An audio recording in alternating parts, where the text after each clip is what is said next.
Adidas hasn't been doing well in regular everyday training shoes in recent years. Sure, there were the Adizero SL, but they received mixed reviews, and yes, the Supernova Rise appeared, but it wasn't anything spectacular either. Something was missing that could compete with the Nike Pegasus, Asics Nova Blast or New Balance Rebel, but not anymore. Here is the most surprising release of the year, the Adidas Adizero SL2.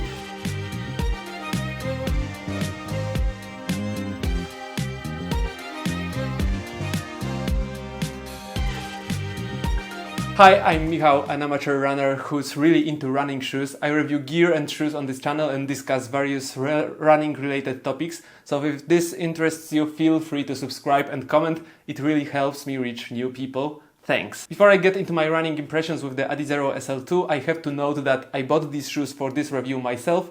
No one influenced the opinions I'm presenting here and no one saw this video before you did.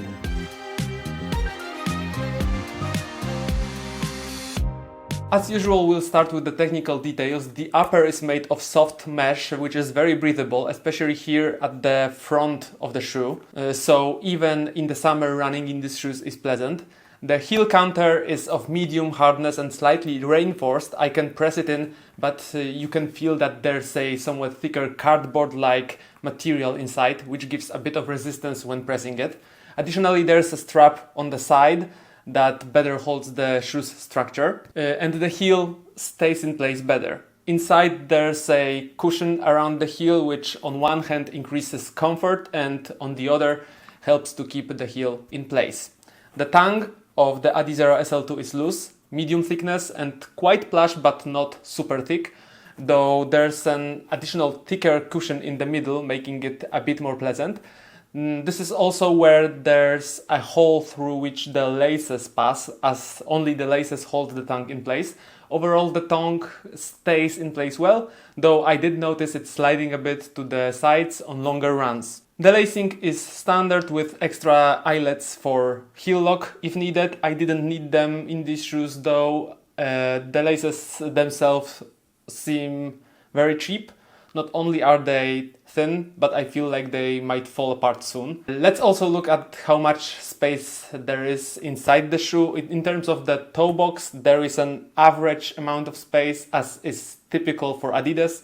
You can't expect a very roomy toe box here. Adidas shoes are generally narrower rather than wider. Additionally, the toe box is cut off on the outer side, so the smallest toes might get squished if someone has wider feet. My feet aren't the slimmest, but I didn't have this problem. If my feet were a bit wider, it could become an issue. The same might be valid for the middle part of the shoe, as it's pretty narrow here, so some chafing might occur if someone has wide feet. But other than that, if you've run in any Adidas shoes before, there won't be any big surprises here. And the last thing about the upper is the insole.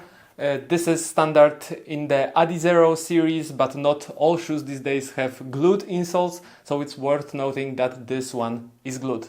The midsole comprises of two foams, and in my opinion this is probably the best part of the shoe. We have Lightstrike foam and Lightstrike Pro foam.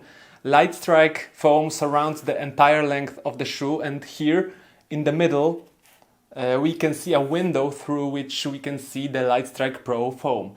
Lightstrike Pro foam runs the entire shoe length, as shown on the outsole, where there are the windows that show this foam. Lightstrike Pro is a racing foam used in Adidas racing shoes and generally in high-end shoes, so the fact that we have so much of it in a shoe that at this price is fantastic. I have no idea how Adidas managed this. There's no plate here. These are just regular training shoes. In terms of stack height, it's 34mm at the back of the shoe and 24mm at the front, so we have a 10mm drop. The fact that there's less foam at the front might be noticeable for someone who lands on their forefoot, but I feel it's mostly on longer distances. The outsole is heavily covered with Adiwear rubber used in Adidas cheaper shoes.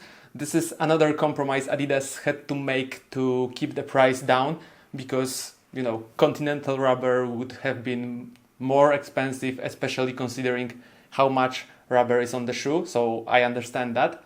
The rubber layer is about 2mm thick, Still, because there's so much of it, I feel that durability won't be too bad, though considering it's Adiwear rubber and not Continental, you shouldn't expect it to last, for thousands of kilometers. Still, you should be able to get a few hundred kilometers out of these shoes.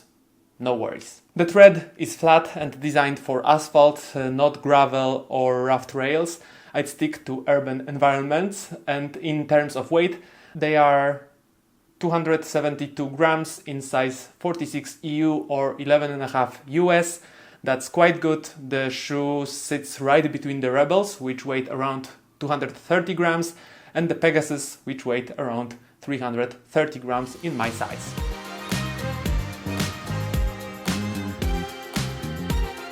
Let's quickly move on to my running impressions with the Adidas Adizero SL2. The impressions are definitely positive. I have to say that right away, because considering these shoes cost $130 or 130 euros, I felt like I was running in much more expensive shoes. That's a plus. For easy runs, it was good, though sometimes I felt like the shoe was pulling me forward. The Lightstrike Pro foam gives a slight springy effect. It's not super noticeable, but it's there, making easy runs comfortable, but sometimes you end up running faster than you intended without realizing it. For faster runs, I have mixed feelings. On the one hand, during longer tempo runs at, half marathon or 10k pace, muscle fatigue was much more noticeable, but that could also be due to my landing style, as I land more on the forefoot. And there isn't much more foam here, which might have caused these sensations. However, it was great for shorter intervals, say up to 800 meters. You could feel the energy return, and the Lightstrike Pro foam helped me pick up speed. Even after 10 repetitions of 800 meters, I didn't feel too much fatigue, so that's a plus. One type of training that didn't work well for me was long runs, because considering the amount of cushioning, I could comfortably run up to about 20 kilometers, but towards the end of those 20k I felt the lack of cushioning. So in my opinion, this is a shoe suited for half marathons max, although if you're a lighter runner, you could extend this distance. If you're heavier, I'd look for something other than Adidas Adizero SL2. These are neutral shoes, so don't expect a lot of stability. There are no stabilizing elements here except for the slightly reinforced heel counter. As you can probably see in the footage of me as a pronator, my foot tends to roll inward a bit, so if this causes you pain or if you are at a stage where you don't want to overstrain your ankle, I'd look at something else. The Adizero SL2 performs quite well in different weather conditions. I run well on wet and dry asphalt. The only problem was if the asphalt or cobblestone or something were sprinkled with, small stones or sand, then I slid a bit. The tread couldn't handle it. And as I mentioned earlier in the technical session, I wouldn't take these shoes on trails because on the one hand they won't grip well, and on the other hand I'm not sure the rubber on the outsole wouldn't wear out too quickly. So if you want to run long distances in these shoes, I'd stick to the asphalt. As I mentioned earlier, I land on my forefoot, so I felt a slight lack of cushioning at the front, but if you land on your forefoot there's a good ground feel. You can feel the cushioning there, but it's not a big amount.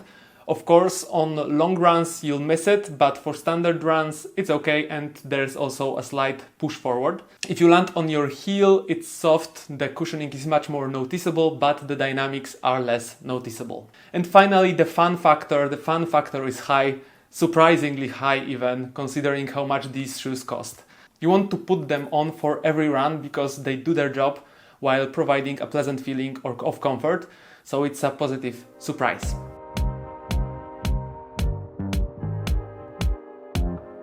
To sum up, who are the Adidas Adizero SL2 shoes a good choice for? Definitely for people looking for a versatile running shoe that won't break the bank. I'd recommend them to runners weighing up to 85 kilograms. Considering the amount of cushioning, the lighter the runner, the better these shoes will feel. Are they a good option for beginners? Absolutely, especially since in this budget, I don't think any other model even comes close to what you get in return. These shoes perform great on faster runs and are a good option for easy runs up to about a half marathon. For many runners, they'll also be a great choice for racing, especially for that price. Would I wear them for a marathon myself? Probably not, but I also have other options available. However, if you have a limited budget, these shoes should be on your shortlist because they provide a lot for the money. And last but not least, alternatives. The only alternative around the same price I would say is Hoka Rincon 4, but still the SL2 I think are a better option than Hoka Rincon 4, so that's just my opinion. But if you want to add some dollars into your shoes, then you can look at Asics Novoblast or New Balance Rebel V4. Also, there are the Nike Pegasus, but you can see my review somewhere here. I'm not really a fan of those shoes. And that's it for today. Thanks for watching and see you in the next video.